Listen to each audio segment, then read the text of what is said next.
Bismillah, alhamdulillah, wassalatu wassalamu ala rasulillah, assalamu alaikum wa rahmatullahi wa barakatuh, and welcome to Episode 7 of Imam Initiative, a series about being an Imam in the West.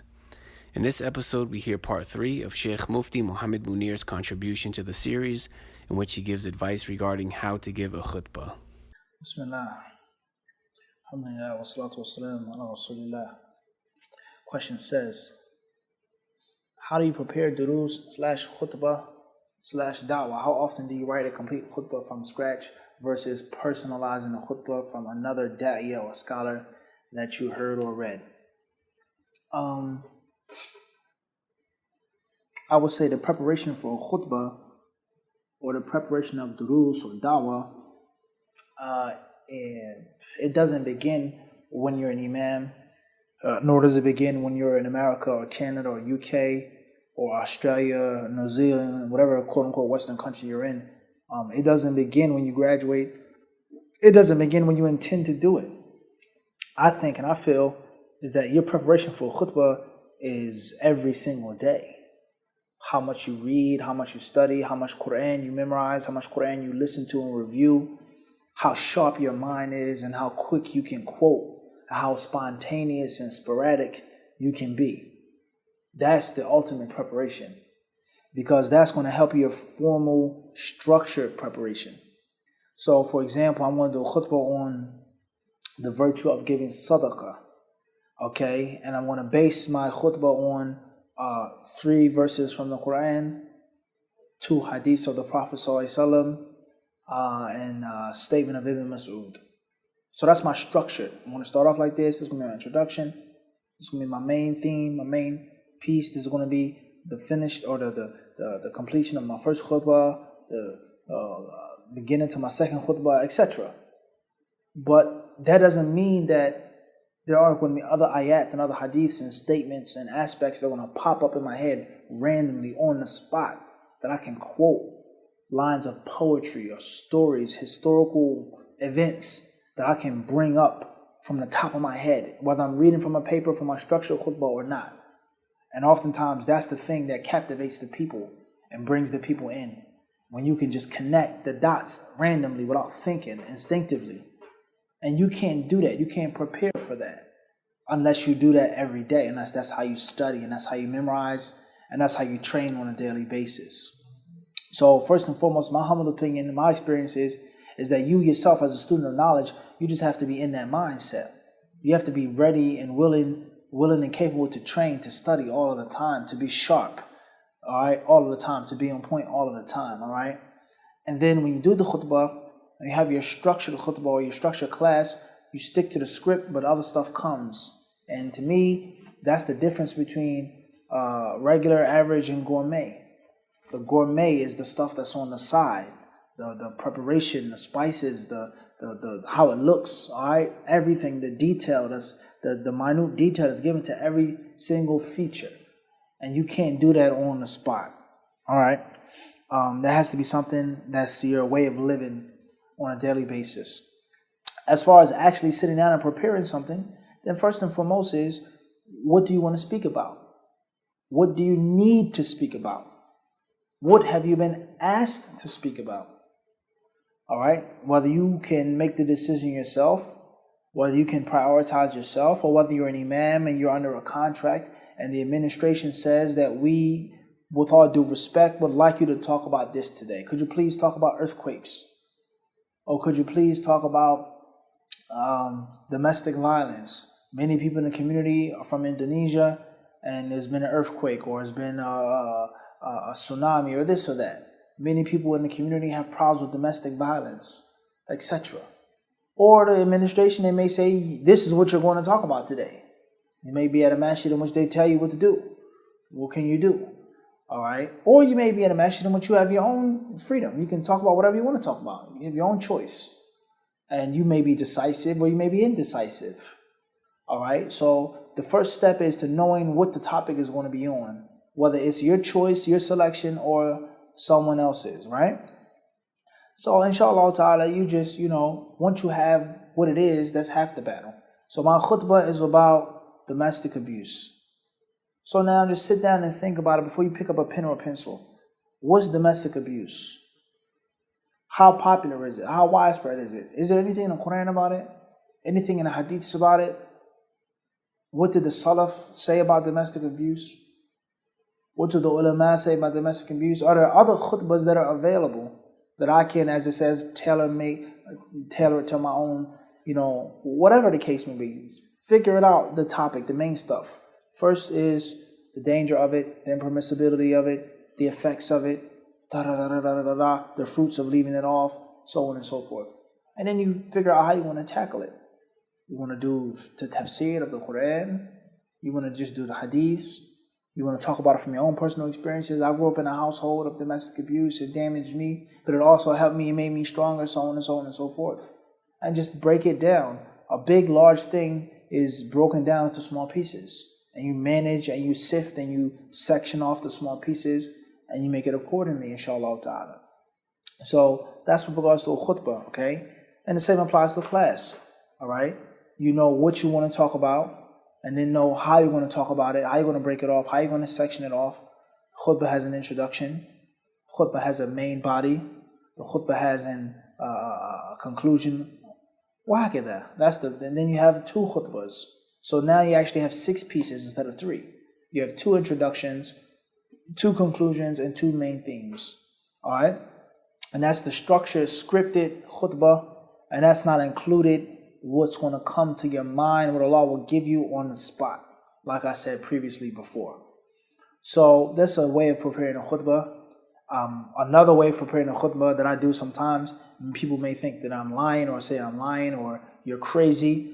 Sometimes I just get on a minbar, Bismillah, as they say, freestyle. I didn't come to the studio with no pen and a pad. You just start rapping, okay? Metaphorically speaking. You see what I'm saying to you? Obviously, that takes a level of talent, and that takes a level of skill, and that takes a level of courage. Because the average person is afraid of making a mistake. People saying he made a mistake, refuting him, the people being in a masjid. You can't be afraid if you're giving a khutbah.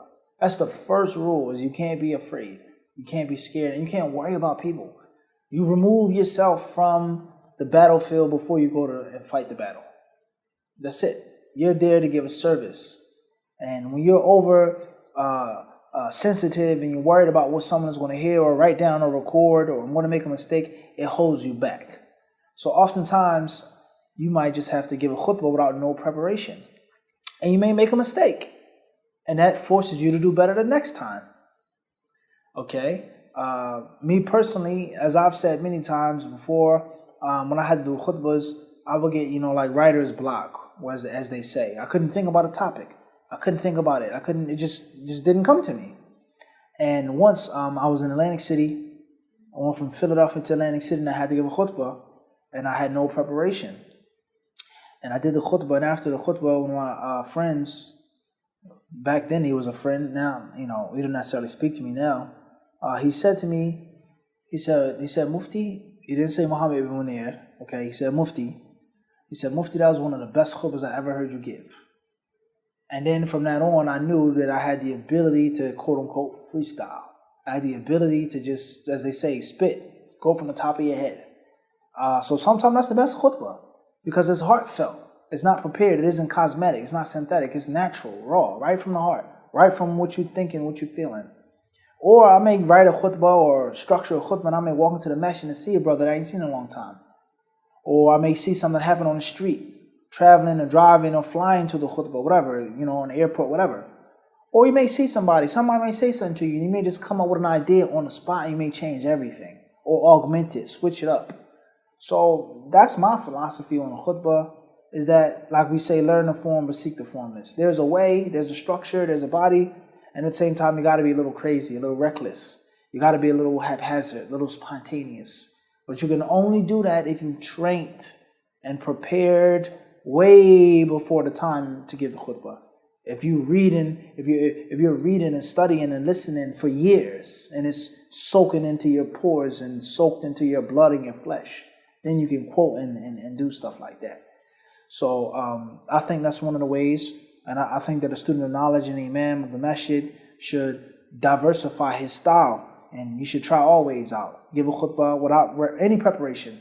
Bismillah. Or give a khutbah with preparation that's only mental in your head. Don't write down anything. Structure it off in your head. And then try giving a khutbah when you're reading from a piece of paper. Give a khutbah in which you just have an index card, in which you just look at the points briefly.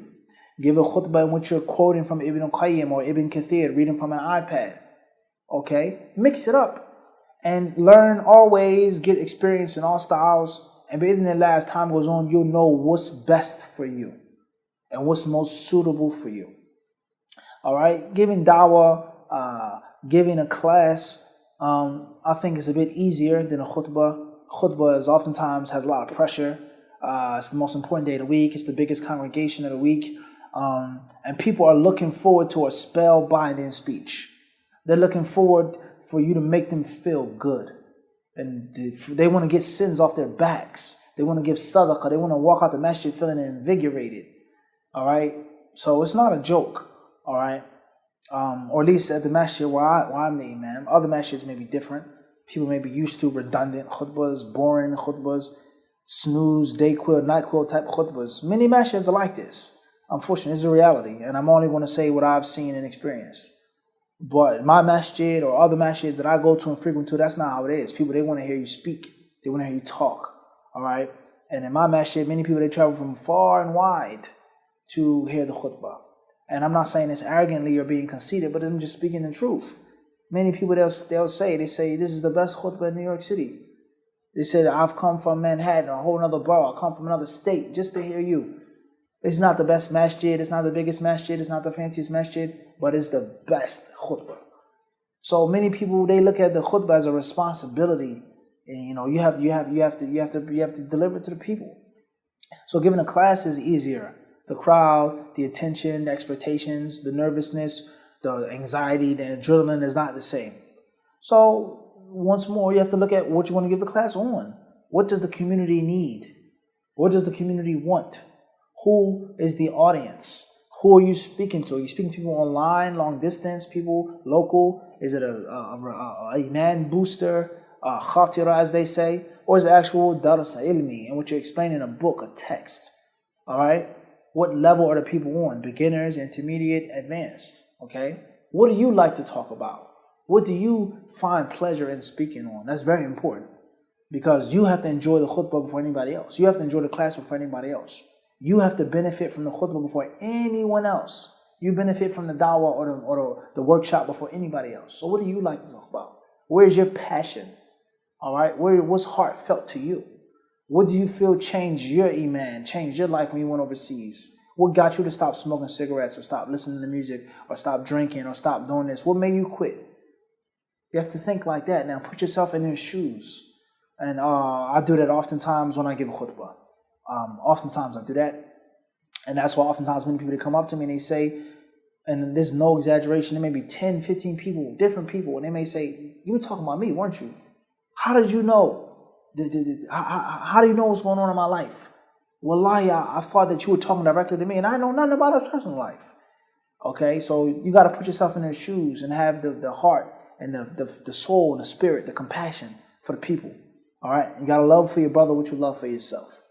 So figuring out what you want to give the class on, what book you want to use, what are you skilled in, what are you experienced in, what knowledge do you have of this book, or this is too big of a book, or too difficult of a book. All right, make sure that you have everything well pronounced, that you read everything, you don't make any mistakes. Many brothers, they make grammatical mistakes. They read, they say stuff and they mess it up. That's not good at all. All right, it's very dangerous. So if your Arabic is in need of help, you got to make sure that you sit down with your pen and your pencil, your eraser, your dictionary, your hands where you're molded, and write it down. Put the vowels in. Make sure you got it right. Make sure you got the translation right. All right? Make sure that you rehearse it and then you're not stuttering and being jittery. Some brothers, they may give a talk and something goes wrong. The iPad falls or the electricity, it goes out, whatever. So you can't be nervous. You got to have a backup plan as well. And the same applies to a khutbah. Because you make a khutbah, you may go blank. You see your friend or your cousin or your father is coming, you may go blank. So you got to have a backup, all right? So that's about with regards to giving the class, giving dawah. If you're going to talk to a MSA. Put yourself in the shoes of those students at that MSA. Okay, what are the problems in college? Free mixing, student loans, praying on time, al-wala wal-bara, growing your beard, wearing hijab, terrorism, all of that stuff. Politics, political science, you got to talk about that stuff. If you're going to give dawah to Christians, what type of Christians are they? They're Catholics or Protestants or evangelists or Baptists or Presbyterian or whatever they are, Unitarian, whatever they are, Amish. You got to know the background. إِنَّكَ تَقْدُمُ, the Prophet says you're going to a people, he says, مِنْ أَهْلِ كِتَابٍ, they're Jews, to prepare Mu'adh radiallahu anhu, right? In Sahih Bukhari. So you got to know who the people are, you got to know the background of the people. And the ulama of Islam, they say this is هذا من شروط الداعي البصير. This is from the conditions of basira, and a caller who's upon basira is that أن يكون على علم بأحوال المدعوين, is that he knows the states and the situations, the condition of the people whom he's calling. So there are certain Christians or certain non-Muslims that are vicious. They don't like Muslims. They want to spit venom on Islam. They want to talk about this. And there are some that are ignorant. They don't know. That are interested. All right? Certain shubuhat. You may be giving dawah to Hebrew Israelites. 5%ers. You got to know the background. All right? And you got to know your strengths. And you got to know your weaknesses. And you have to know their strengths and their weaknesses. If you're going to talk to Hebrew Israelites, you automatically know that they're going to be strong in this. They talk. They're not quiet and pacified type of people. They're loud. They're going to talk. They're going to holler. They quote things. They know certain things. They're going to quote things from the Bible, from the Quran. They're this, they're that. You have to know that that's their strengths. And that's not like other Jews or Christians or atheists that aren't like that. So you have to know their strengths, know their weaknesses. They don't know this, they don't know that. This person doesn't know Arabic. He doesn't know history. He's only this. He's fanatical about that. He's going to get angry. He's going to lose his temper. That's a weakness. And you exploit it.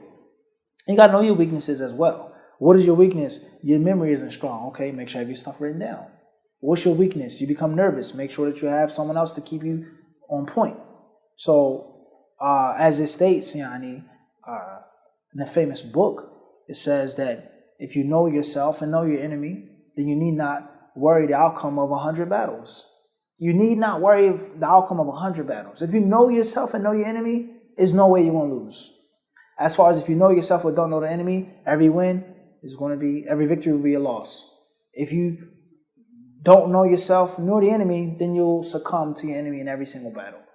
So you have to know the people and the state of the people. You got to know who you're dealing with. You got to know how to prepare. And you have to know their strengths and their weaknesses and where to exploit their weaknesses when giving dawah.